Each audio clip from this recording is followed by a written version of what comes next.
It used to be so reliable for the Liberals. I'm just thinking back to the Howard government days, for example, the migrant vote, the Howard battlers, particularly in Western Sydney, you could bank on them voting blue.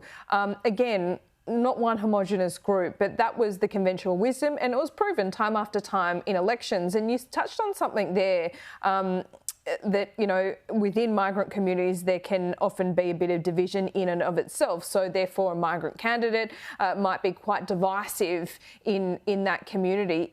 Are you saying that's not the case anymore, or was never the case? It's breaking down. It's breaking down as we sort of move through these generations of communities in these communities. Those sorts of tensions we're seeing in our qualitative work are starting to break down, and I think it's also there's, and this sort of speaks to the appeal, certainly in some of those older generations in these communities, that there was this very strongly economically focused kind of vote, almost that sort of imported kind of American dream, if you will, you know, like we've come to Australia to make good, very economically driven.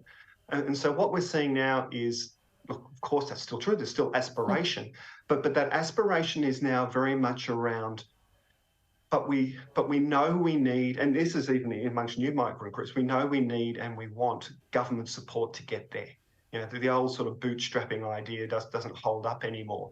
And so what's fascinating is just about every group we do with communities like these that either have considered moving to the US or have friends and families that live in the US, is we don't want to be like the US. That's why we've come to Australia. And the US health system scares the hell out of people. So that idea of more an emphasis on services, you know, education, health, those sorts of things, than that sort of very Howard economically driven narrative to these communities, that's sort of also shifted a bit.